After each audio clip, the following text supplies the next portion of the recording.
Bien, bonjour à tous. Donc aujourd'hui, le sujet du webinaire, ça va être comment optimiser l'évaluation des étudiants par les enseignants, donc avec Challenge Me. Donc on va dans un premier temps voir quelles sont les problématiques qu'on va adresser. Ensuite, comment est-ce qu'on va pouvoir adresser ces problématiques avec Challenge Me et comment est-ce qu'on va pouvoir mettre tout ça en musique dans la plateforme. Donc on va créer une activité ensemble et voir comment est-ce que ça peut nous rendre service pour évaluer les étudiants. Donc on verra qu'il y a différents formats qu'on peut activer justement pour répondre à cette problématique.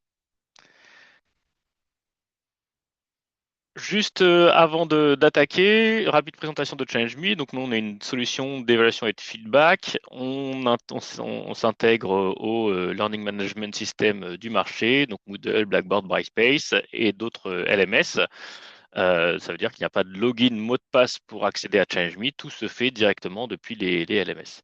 Et on travaille avec de nombreux établissements, des universités, des écoles de commerce, des écoles d'ingénieurs, en France principalement, mais aussi en Suisse, au Canada et en Belgique. Donc on va rentrer dans le vif du sujet, qui est l'évaluation par les enseignants, donc des étudiants. Donc dans cette slide-là, on a résumé on a listé 4 points. C'est peut-être pas une liste exhaustive, mais c'est ceux en tout cas qu'on a identifiés en ce qui concerne les défis de l'évaluation dans l'enseignement supérieur. Donc le premier point qui est de garantir une évaluation qui soit la plus juste possible, homogène et équitable. Donc homogène aussi quand on a plusieurs enseignants qui évaluent, donc pouvoir se baser sur les mêmes critères, la même façon d'évaluer. Pouvoir centraliser ces données-là et en simplifier la restitution. Donc, encore une fois, quand on a beaucoup d'enseignants qui évaluent, ça peut être chronophage de devoir récupérer les résultats et aussi de pouvoir les communiquer aux étudiants. Alors, aussi bien quand on est dans de l'évaluation certificative, hein, donc on veut générer une note, ou même quand on est dans du formatif. Il y a la gestion du temps aussi qu'on va consacrer pour pouvoir évaluer, donc essayer d'évaluer rapidement mais sans compromettre la qualité. Donc là, on va être dans les problématiques qu'on va retrouver quand on adresse de grandes cohortes. Et enfin, pouvoir fournir des feedbacks qui soient personnalisés et constructifs pour favoriser l'apprentissage des étudiants. Et alors, avec ChangeMe, comment est-ce qu'on va essayer d'adresser ça? Donc, on n'a pas de baguette magique, hein, mais on a des éléments qu'on peut activer pour simplifier certains éléments et faciliter ce travail-là. Euh, donc, on va pouvoir simplifier la distribution des travaux évalués quand on a plusieurs enseignants. Donc, on verra hein, avec le système de phase qu'on peut inscrire dans une phase d'évaluation plusieurs enseignants et qu'après, on va pouvoir répartir les travaux évalués. On va pouvoir homogénéiser cette évaluation toujours lorsqu'on a plusieurs enseignants en se basant sur des critères prédéfinis avec des descripteurs et différentes options pour permettre à chaque enseignant d'évaluer de la même façon sur les mêmes critères. On va voir aussi qu'on peut facilement récupérer les résultats pour un traitement rapide. On va pouvoir également utiliser une couche IA pour gagner du temps sur l'évaluation et sur le feedback. Donc, on va voir comment ça fonctionne lorsqu'on active cette option. Et on va voir un- une autre façon d'aborder l'évaluation aussi, en demandant aux étudiants de d'abord s'auto-évaluer et ensuite en venant ajuster en tant qu'enseignant cette auto-évaluation. Donc on va voir on peut avoir des configurations qui permettent ce format-là. Et bien on va pouvoir passer directement à la solution. Hop,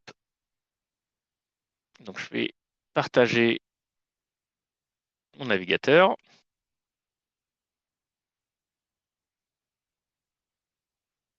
Et donc, normalement, vous devriez pouvoir voir mon navigateur. Donc, je me trouve actuellement sur un environnement Moodle. Hein, donc, je vais vous faire une présentation depuis ce type d'environnement.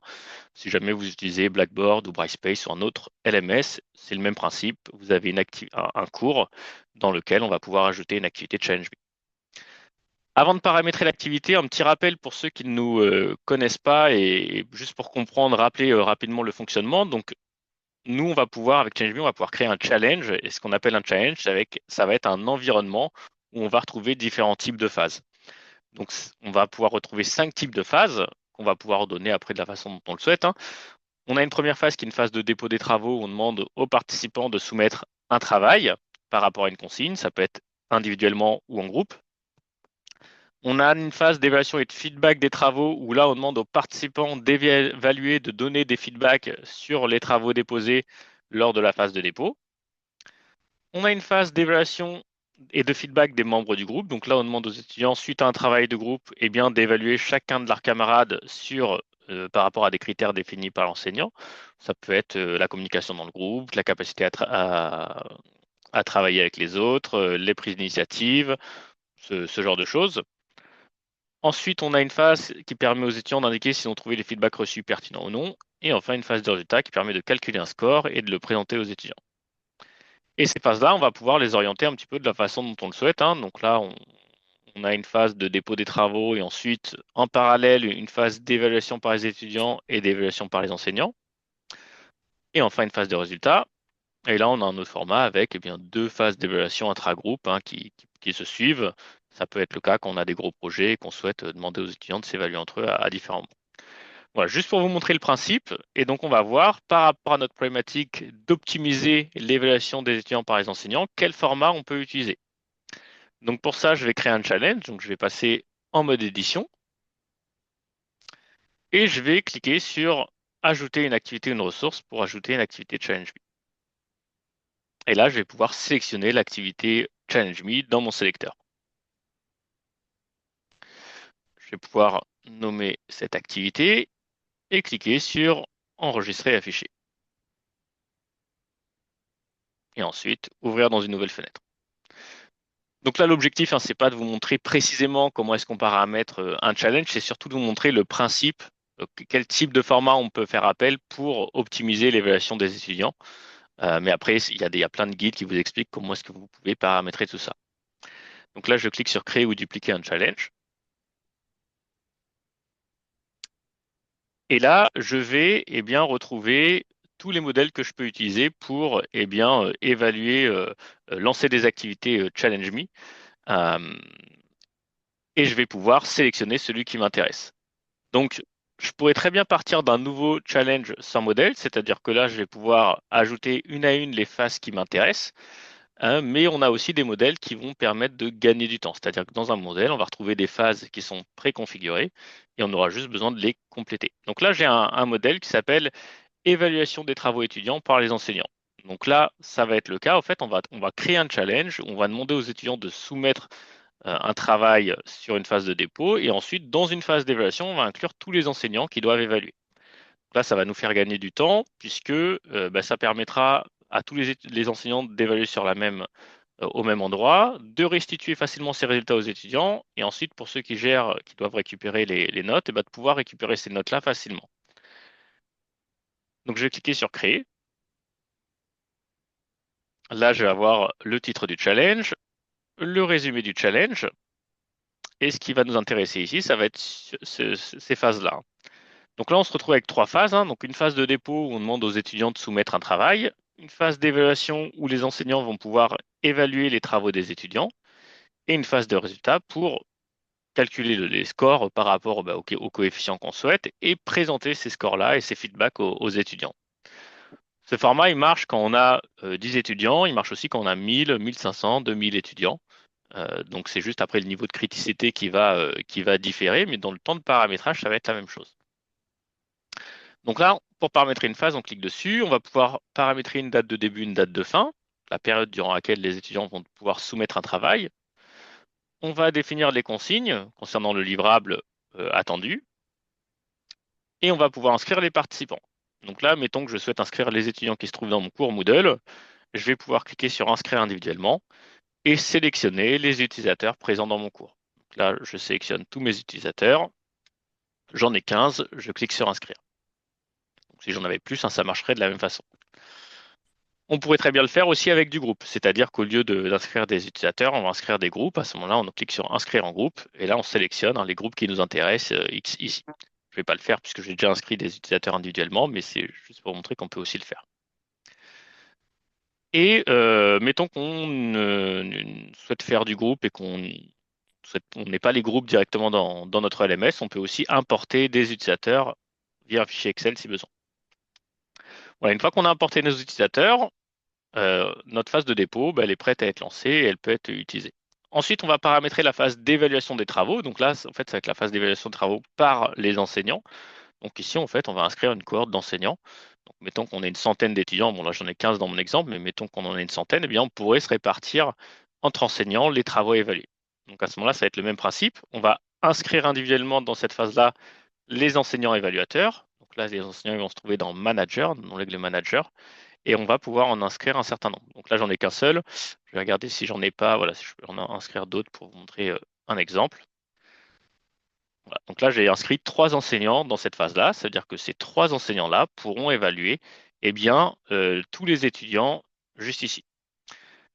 Donc après, on va pouvoir spécifier qui doit évaluer qui ou le faire de façon automatique. Donc si on veut le faire de façon automatique, on pourrait très bien dire dans Options, je veux que chaque étudiant, chaque participant de cette phase ait évalué 5 travaux.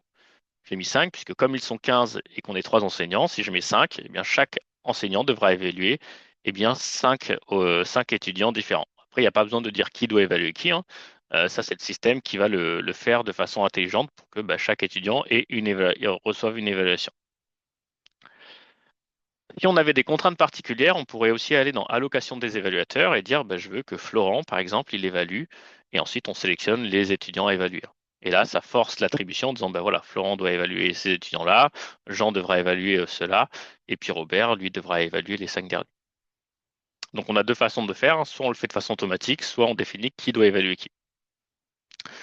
Donc là, on a renseigné qui doit déposer un travail, qui doit évaluer, et maintenant, on va pouvoir définir sur quelle base ils vont devoir évaluer. Donc là, on va aller dans critères d'évaluation et on va pouvoir définir des critères d'évaluation sur lesquels les enseignants vont pouvoir se baser pour évaluer.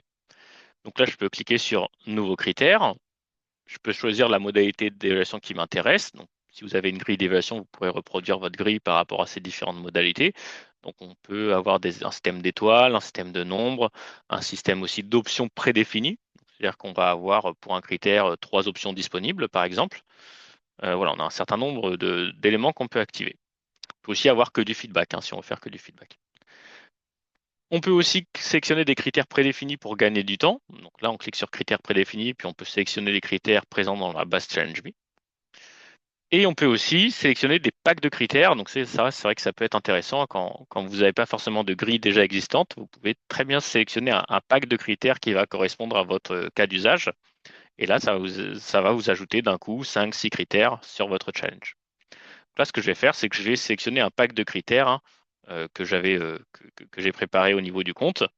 Et donc là, ça va être le pack de critères organisation et planification de projet. Et donc là, j'ai un certain nombre de critères que j'ai ajoutés hein, dans ma phase d'évaluation que les enseignants pourront utiliser pour évaluer les étudiants. Donc pour chaque critère, j'ai 4 niveaux, débutant, intermédiaire, avancé, expert, et avec une description pour permettre à l'enseignant eh bien, de sélectionner l'option la plus appropriée pour évaluer. De sorte à ce que si on est 3 enseignants, eh bien qu'on évalue de la même manière, qu'on donne le même nombre de points pour chaque étudiant par rapport aux options qu'on nous propose. Donc là, on est dans l'homogénéisation d'évaluation. Et une fois qu'on a fait ça, ben, notre phase d'évaluation elle est prête. Et ensuite, on va pouvoir présenter les résultats aux étudiants quand on le souhaitera, hein. Donc, on pourra indiquer ce qu'on souhaite présenter aux étudiants, donc décocher certaines options si besoin. Et puis ensuite, bah, modifier la note, dire si on veut une note sur 10, sur 20, ajouter des coefficients, etc. Donc là, notre format il est prêt. On n'aura plus qu'à cliquer sur publier pour le présenter aux étudiants. Pour le présenter aux étudiants effectivement pour qu'ils déposent leurs travaux, puisque les étudiants là, eux, vont simplement déposer un travail. Et ensuite, pour les enseignants, eux, ils n'auront qu'une phase d'évaluation. Donc, qu'est-ce que ça donne d'ailleurs? Si on veut voir ce que ça donne, on va pouvoir cliquer sur Aperçu. Et donc là, on va pouvoir sélectionner eh bien, un profil utilisateur pour voir ce qu'il verra. Donc là, si je sélectionne Paul Giraud, qui est un étudiant, eh bien, on peut voir que lui, il aura 2 phases, hein, une phase pour déposer son travail et une phase pour récupérer, enfin, consulter ses résultats. Voilà, donc là, il pourra déposer son travail, des pièces jointes ici.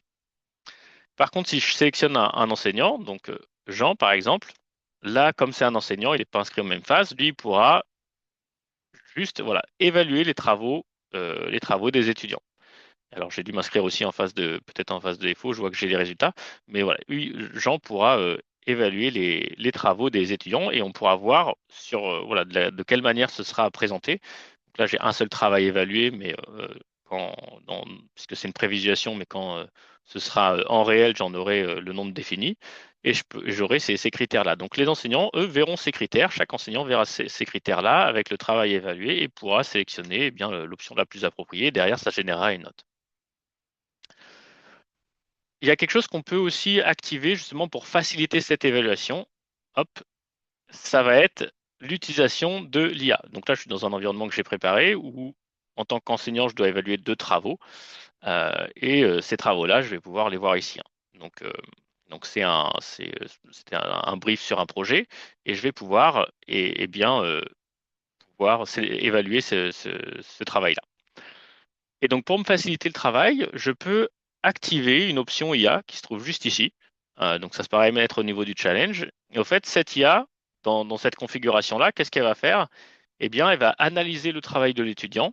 Elle va analyser chacun des critères d'évaluation définis, la consigne, et elle va me proposer, en tant qu'enseignant, eh bien, l'option qui lui paraît la plus appropriée par rapport à ce qui a été défini. Et donc de cette manière, je vais pouvoir eh bien, sélectionner le critère qui me semble le plus approprié. Donc là, voilà ce que ça m'indique. Critère, hop, alors celui-ci, voilà, parce que j'avais dû bouger. Voilà, critère C2.1, je te recommande l'option avancée, car c'est ce que l'IA a pu analyser et c'est ce qu'elle va recommander. Donc là, je vais avoir critère C2.1, là, elle me propose avancé, présentation bien structurée et fluide. Donc, je sais ce que l'IA me suggère et je vais pouvoir bien, regarder si c'est cohérent par rapport à ce que moi j'observe. Et j'ai même un feedback qui va justifier bien la note qui a été proposée par l'IA pour indiquer pourquoi est-ce que ça a été sélectionné.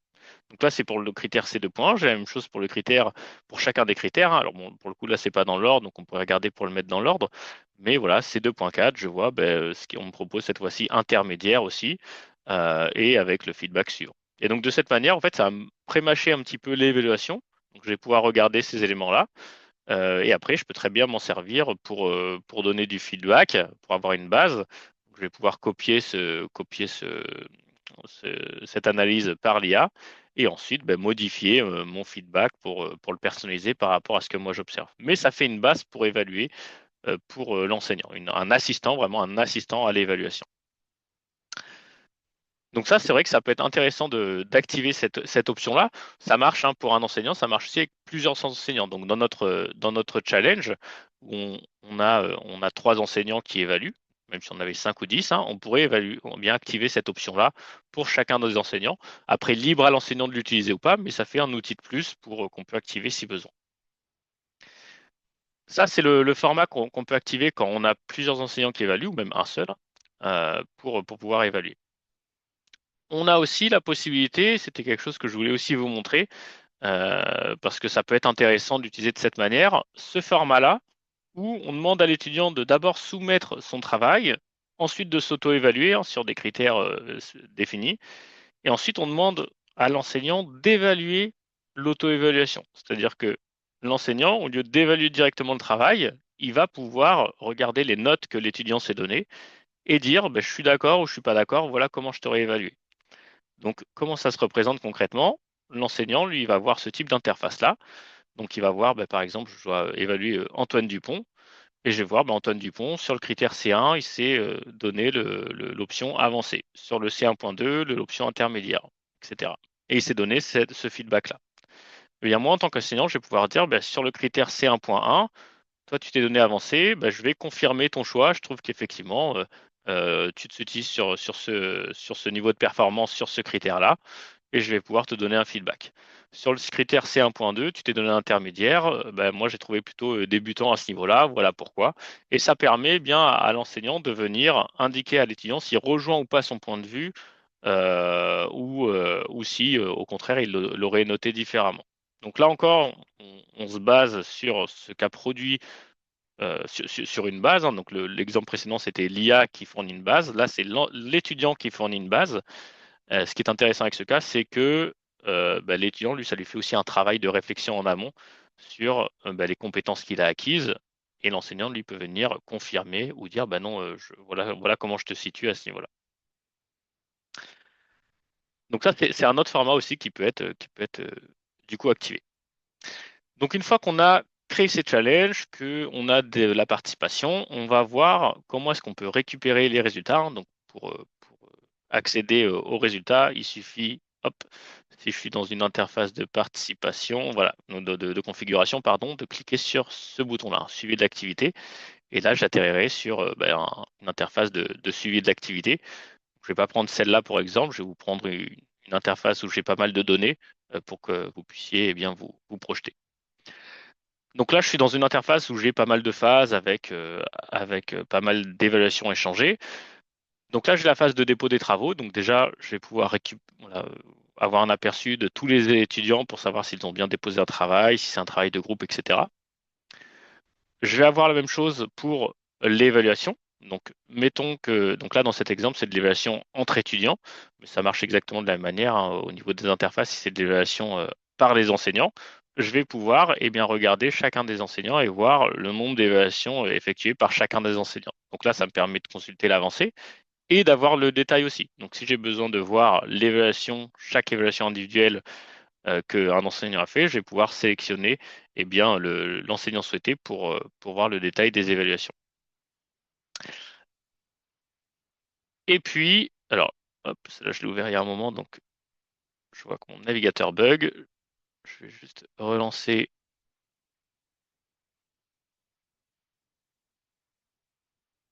Hop, alors, je vais juste relancer l'interface pour vous montrer à quoi ça ressemble.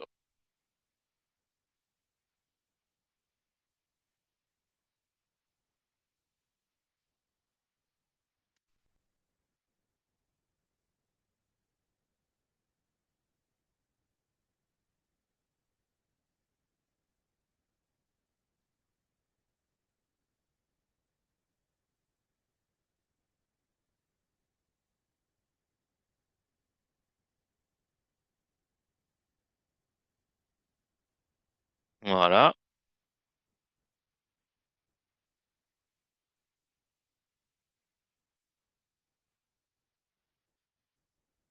Bon, je vais attendre que ça charge, mais du coup, en tout cas, je vais pouvoir eh bien, sélectionner l'enseignant souhaité et consulter les évaluations qu'il a données.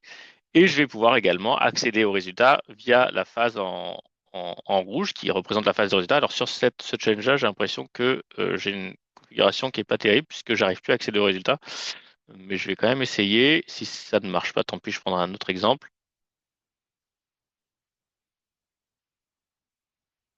Ça y est, on y arrive. Donc j'ai la phase de résultats et là, je vais pouvoir eh bien, consulter aussi la note pour chacun des étudiants. Donc voir chaque étudiant et voir les notes reçues. Et après, bah, je peux aller sur le détail d'une note pour voir eh bien, l'évaluation reçue et par quel enseignant. Donc là, je pourrais voir eh bien, que Hugo Michel, bon là, c'est un étudiant, mais si c'était un enseignant, ce serait pareil. Voilà le feedback qu'a donné l'enseignant et voilà la note donnée par l'enseignant. Et je vais pouvoir récupérer toutes ces informations en cliquant aussi sur exporter. Là, ça va me télécharger un fichier Excel où je vais pouvoir retrouver eh bien toutes les informations de participation et de score. Donc ce fichier va ressembler à ça. Hop. Donc vous aurez la liste des étudiants sous ce format-là, avec la note reçue pour chacun des étudiants, et puis ensuite le détail hein, de toutes les notes. Donc là, je suis dans l'onglet score, mais je peux aller aussi dans l'onglet évaluation pour voir vraiment le détail de toutes les évaluations échangées. Donc là, j'aurai la liste des enseignants, j'aurai le nombre d'étudiants ici qui a été évalué. Et je pourrais voir eh bien, les feedbacks, chaque feedback de chaque étudiant ici, chaque enseignant, pardon, et la note donnée à chacun des étudiants juste là. Et après, j'ai aussi le détail par critère, donc je peux traiter après mon fichier Excel facilement si j'ai besoin de faire des ajustements. Voilà un peu l'idée au niveau de la facilitation, de l'optimisation, pardon, de l'évaluation par les enseignants. Donc, ce qu'il faut retenir en fait du format qu'on propose, c'est que on peut permettre, je vais retourner sur la plateforme, on peut permettre via ce format-là, eh bien, de centraliser toutes les évaluations lorsqu'on a une cohorte de plusieurs enseignants. Donc, si on a beaucoup d'évaluations à effectuer, on a toutes les données qui sont centralisées, on a l'homogénéisation aussi de l'évaluation qui se fait au travers des critères qu'on va proposer aux enseignants, la restitution des résultats qui va être faite de façon automatique par la plateforme, donc la restitution des résultats aux étudiants, mais aussi la récupération des résultats de toutes les notes des enseignants dans un fichier Excel via l'interface de résultats. Et on a vu aussi qu'on pouvait bien, se partir d'une base pour évaluer les étudiants. Donc la base, ça peut être par rapport à l'IA qu'on va activer pour que l'IA analyse le travail évalué par rapport aux critères qui sont définis et proposer une première correction.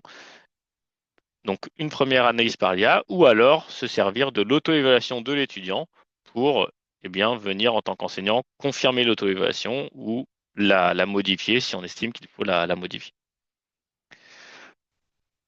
Voilà, j'espère que c'était clair au niveau de cette présentation. Maintenant, si vous avez des questions, n'hésitez pas à activer votre micro et à me les poser. J'y répondrai avec plaisir. Moi, j'ai une question, Jean. Quand l'enseignant, pardon, fait un retour, Oui. donc le feedback, est-ce qu'on peut rajouter une phase où l'étudiant, il répond au feedback en expliquant ce qu'il va améliorer? Alors, c'est vrai qu'on pourrait tout à fait rajouter ça. Donc, c'est-à-dire, si je vais aller dans le challenge qu'on a créé, et là, je vais pouvoir rajouter, si on veut être dans ce cas de figure, aller dans évaluation des feedbacks reçus. Donc là, cette phase-là, qu'est-ce qu'elle va faire? Elle va proposer aux participants de consulter les feedbacks reçus et de pouvoir donner une contribution. Donc cette contribution, ça peut être dire si j'ai trouvé le feedback utile ou pas. Mais là, dans notre cas, c'est répondre au feedback. Donc on pourrait très bien dire, hop, là, on va la placer après le 10 décembre, par exemple, hein. Et ça marche avec les enseignants? En fait, l'étudiant et du coup, il peut répondre Oui, à l'enseignant en disant, ce qu'il veut modifier, en fait? Parce que moi, tout à fait. dans la En, en fait, l'étudiant, lui, qu'est-ce qu'il va voir? Il va voir, alors je vais prendre une phase d'ailleurs où on a ce type de format. Alors, je vais me connecter, ce sera plus simple sur un autre compte. Mais en gros, cette phase-là, qu'est-ce qu'elle va faire? Elle va présenter les évaluations données par les étudiants, des enseignants, pardon. Donc l'étudiant va pouvoir consulter les évaluations reçues ainsi que les feedbacks. Et lui va pouvoir donner un retour. Alors généralement, c'était plus pour permettre à l'étudiant d'indiquer s'il a trouvé les feedbacks reçus utiles ou pas avec des critères d'évaluation. Mais dans ce cas-là, on peut très bien utiliser ce type de phase pour permettre à l'étudiant de simplement donner un feedback, un retour en tout cas écrit, à l'évaluateur. Donc là, dans notre cas, à l'enseignant. Donc Parce qu'à comment la limite, ça va? c'est pas forcément d'évaluer le feedback en disant: «Mais ce que vous m'avez Oui, dit, c'est super», mais c'est plus moi dans la partie approche par compétence, ça peut être oui, tout à intéressant fait, je vois, oui. pour dire: «Bah, oui, j'ai pris en compte, qu'est-ce que je mets en place pour modifier et pour améliorer, en fait, mon travail». Donc c'est peut-être pas mmh, Effectivement, c'est là on va détourner le fait où on va évaluer la qualité des feedbacks, mais plus donner un retour. Mais c'est vrai que nous, on a appelé évaluation des feedbacks reçus. Mais dans les faits, de la façon dont ça fonctionne, ça on peut peut très marcher. bien, voilà, ça marche tout à fait. C'est-à-dire que là, l'étudiant, comment ça va se passer? Donc là, je suis dans un challenge où j'ai ce type de phase. Je vais recevoir, je vais voir les différents feedbacks reçus par les enseignants. Donc, si j'en ai qu'un seul, j'en vois qu'un seul, avec le feedback reçu par l'enseignant. Et là, je vais pouvoir dire, alors là, j'ai des critères pour dire si je suis d'accord ou pas avec le feedback, mais surtout, je vais pouvoir répondre à ce feedback-là en me disant, merci pour le feedback, ok, voilà ce que je vais améliorer par rapport aux informations que j'ai reçues. Et en cliquant sur valider, après, l'enseignant, lui, il a accès aux interfaces d'administration et il peut consulter bien les retours des enseignants par rapport aux recommandations qui ont été faites. Donc ça marche pour un enseignant, ça marche avec 10, 15 enseignants, c'est aussi, hein, si besoin. Ouais, parce que du coup, là, tu es proche d'un e-portfolio, en fait. C'était un peu ça dans l'idée, ouais, l'évaluation de l'auto-évaluation, c'est de se dire, c'était un cas d'usage qu'effectivement on avait discuté ensemble, mais le fait d'évaluer une auto-évaluation, par exemple, et à la fin, de permettre aussi à l'étudiant de répondre en disant, voilà, voilà, par rapport au feedback que j'ai reçu, ce que je vais mettre en place. Mais effectivement, ce format-là, on peut très bien l'avoir, hein. Là, si je reprends Contourner, le format de l'évaluation de l'auto-évaluation. Alors, je ne l'ai plus ici. Mais oui, on pourrait commencer par une auto-évaluation, l'évaluation par les enseignants, ensuite, non, pardon, le dépôt des travaux, ouais. l'auto-évaluation par l'étudiant, l'évaluation de cette auto-évaluation par l'enseignant, et ensuite le retour Le de retour. l'étudiant. Voilà, c'est ça. On peut aujourd'hui, ça fonctionnerait très bien, ouais, tout à fait. Et tu peux même, du coup, après rajouter de nouveau une phase dépôt. Tout En à fait, fait. tu peux faire ça, à Avec l'infini. l'itération, OK. le nombre d'itérations qu'on souhaite, absolument. Ah ouais, OK, parfait. Merci, ça marche. Enfin, Merci. merci à toi pour la question. Eh bien, je vous remercie en tout cas pour votre attention. Ce webinaire sera disponible en replay, donc vous recevrez le lien par la suite. Et je vous souhaite du coup un bon appétit et je vous dis à bientôt. Au revoir. Merci. Au revoir. Merci beaucoup, au revoir.